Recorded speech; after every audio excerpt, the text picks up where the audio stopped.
Até a parada para a Copa América, o Vasco tem mais 5 jogos. De cara agora, no domingo, o jogo contra o Avaí. Em seguida, uma semana depois, ele joga contra o Fortaleza, em Fortaleza. Depois para mais uma semana, né, e joga dia 2 de junho contra o Botafogo, né,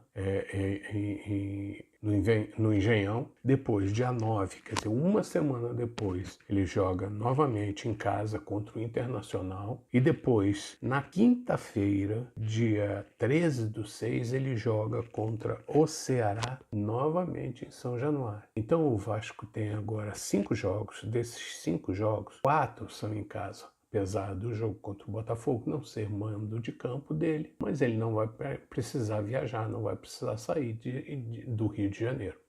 Então essa é a grande chance que o Vasco tem. Se ele conseguir uma boa vitória contra o Avaí e conseguir também fazer um jogo bom contra o Fortaleza, existe uma chance para o Vasco sair dessa situação. Ele tem um jogo contra o Botafogo no dia 2 de junho, né, que seria no Rio de Janeiro, apesar do mando de campo, como eu falei, ser do Botafogo.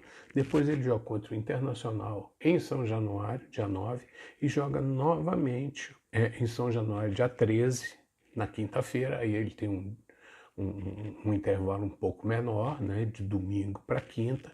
Ele joga contra o Ceará. Aí ele vai parar uma semana e volta, depois do dia 13/6, ele só volta a jogar dia 13, ou 14, ou 15, porque a tabela da CBF ainda não finalizou, ainda não está definida, né? Mas seria um intervalo de um mês para ele pegar e jogar fora novamente contra o Grêmio em Porto Alegre. Então a chance que o Vasco tem agora é realmente aproveitar essas semanas que tem de intervalo, tirando essa última que vai ser de 4 dias, mas as outras são intervalos de uma semana e praticamente não sai do Rio de Janeiro. Então ele tem a oportunidade de treinar, e o Luxemburgo teria a oportunidade de melhorar, aprimorar, né, fisicamente os jogadores e conseguir passar para os jogadores a filosofia de jogo dele. A verdade é que a gente espera que no retorno da Copa América o time do Vasco seja outro, né? Nós aguardamos que algumas contratações sejam feitas, pontuais, porque o Vasco não tem dinheiro para sair lá fora e contratar um grande jogador, mas ele tem condições de contratar uns 2 ou 3 jogadores que se enquadrem e encaixem como titulares nesse time, porque o Vasco precisa melhorar. O meio de campo do Vasco é muito ruim.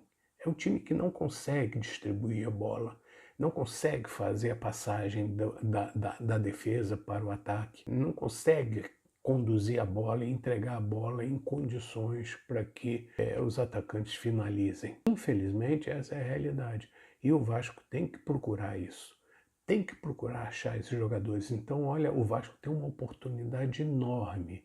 São esses, além desses 5 jogos agora, que, quer dizer, ele passou por uma relação de jogos aí muito complicado e tudo, porque jogou contra clubes que normalmente o Vasco não consegue vencer, né? Mas daqui para frente, o Vasco está tendo uma oportunidade agora de ouro. Vai ter, tirando a última semana antes do começo da Copa América, que vai ter só um intervalo entre 2 jogos de 4 dias, os outros intervalos até o dia 13 são de uma semana, né? E são praticamente todos os jogos no Rio de Janeiro, quer dizer, o time não precisa se deslocar. Então é importante que o Vasco aproveite esse período para melhorar tecnicamente o seu plantel, né? Fisicamente o plantel, que se organize administrativamente o departamento de futebol, a vice-presidência de futebol, essa área de futebol do Vasco, que possa aproveitar essa oportunidade de uma sequência de semanas de treinamento e depois mais um mês de treinamento. Quiçá já com novos jogadores, com novos atletas de categoria e tudo, que venham a crescer, acrescentar dados e que nós não sejamos mais um clube, um time de chacota, que ninguém, nem os clubes de menor poder histórico, financeiro, não temem, ninguém mais teme o Vasco. Eu rezo para que o Vasco volte a ser temido, não só pelos grandes, como também pelos pequenos, que hoje ninguém respeita. Nós vimos aí um campeonato carioca em que, por exemplo, o Bangu não respeitou o Vasco. O Bangu achou que estava no direito dele, que aliás é um direito que ele tem, mas que ele estava no direito histórico, isso não é verdade, de passar por cima do Vasco, de derrotar o Vasco e tudo. Quer dizer, isso não é uma realidade. Isso não é a realidade de um clube como o Vasco da Gama, com a história que o Vasco tem. Infelizmente, nós sabemos a causa dessa situação em que o Vasco passa hoje. A gente sabe as administrações anteriores o que fizeram com o Vasco. Diminuíram o clube, encolheram o Vasco da Gama com interesses pessoais. Ninguém tinha interesse, por exemplo, em aumentar a quantidade de sócios proprietários, sócios gerais, sócios votantes. Ninguém tinha esse interesse, porque para que eu vou aumentar o grupo de pessoas que podem votar contra mim, se eu posso simplesmente fazer o contrário, enxugar essa quantidade de sócios e ficar praticamente com os sócios que eu sei que vão votar em mim ou que têm interesse em participar de alguns acertos e tal, em troca de votos e tudo. Então, essa situação levou o Vasco, essa história, esses, vamos dizer assim, eu vou dizer assim, essas 2 décadas que diminuíram, destruíram o Vasco. O Vasco ficou simplesmente um clube de torcedores, pessoas que torcem para o Vasco ainda, que muitas pessoas torcem para o Vasco, mas que não têm ingerência nenhuma sobre os administradores. Então eles fazem o que eles querem, administram da forma que eles querem, utilizando recursos ultrapassados, como nosso estatuto, nossos regulamentos internos, nossa estrutura interna é toda arcaica, toda ultrapassada. Por que isso acontece? Isso acontece porque há interesses pessoais para que isso funcione dessa forma. Enquanto isso, eu vou administrando lá de fora uma quantidade enorme de torcedores que não têm ingerência nenhuma sobre a administração. Então, eu administro torcidas organizadas, que na realidade eu distribuo favores aqui e ali para que as pessoas frequentem os estádios, eu administro isso, mas na realidade essas pessoas não podem me trazer nenhum mal. Por quê? Porque eles não votam, elas não têm direito a votar. Então o Vasco foi administrado por décadas, vamos dizer, por 2 décadas pelo menos, foi administrado com essa filosofia. Me deixem sossegado, eu administro o clube como se fosse um quintal da minha casa, eu administro o clube como se fosse de minha propriedade e eu distribuo favores às pessoas internas que precisam, que eu preciso que me ajudem. Enrolo a grande massa de torcedores sem dar-lhes direito a ingerência nenhuma na administração do clube. Essa situação, quando houve uma tentativa de mudança, infelizmente, entendeu? A mudança veio, mas num sistema todo já viciado. Então eu não critico o Roberto Dinamite, eu não critico. Ele nunca foi um grande administrador, ele nunca teve essa intenção. Ele simplesmente era um um nome conhecido, um nome de força, que tinha força, tá? E eu acredito que ele tenha esperado que ele, ao assumir, tivesse apoio de muitas pessoas competentes e tudo que o pudessem ajudar a administrar o clube. Mas, na realidade, as vaidades superaram tudo isso.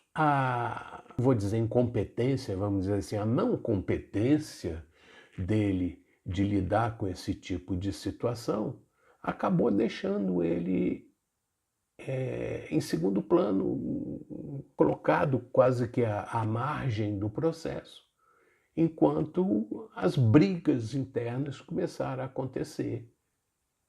Aí novamente veio a história de colocar o Vasco novamente em evidência.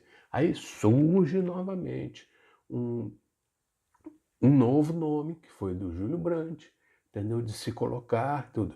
E ele foi ingênuo ao se associar com algumas pessoas que depois simplesmente bandearam para o outro lado. Esse outro lado, por sua vez, era capitaneado, além do Casaca, além das pessoas associadas ao Eurico Miranda, capitaneados também por uma pessoa, um nome já muito conhecido, que tem intenção de muito tempo de administrar, de ser presidente do Vasco, que é do Roberto Monteiro. No meu entendimento, eu não votaria nele. Ele me mandava prospectos da Identidade Vasco, tentando cooptar o meu voto e tudo. Eu nunca acreditei muito no interesse coletivo, né, dele.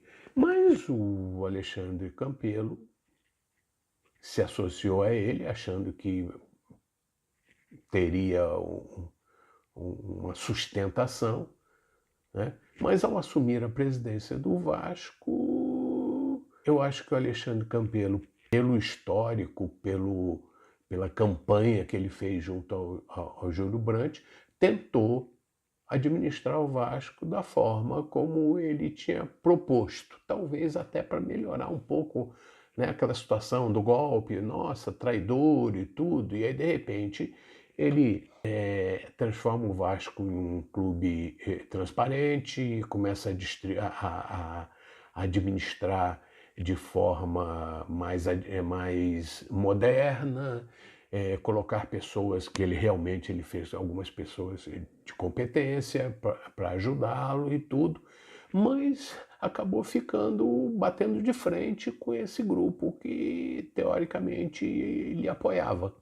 Retirou o apoio e ele acaba ficando órfão, e hoje ele é um presidente considerado ilegítimo porque assumiu como era, vamos dizer assim, vice do vencedor e acabou sendo o próprio presidente, mas que não tem apoio, não tem sustentação de grupo nenhum, a não ser algumas pessoas em volta dele.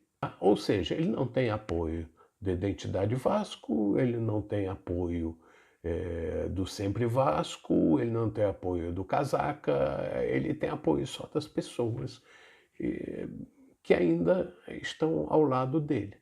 Isso é muito pouco para a pessoa conseguir.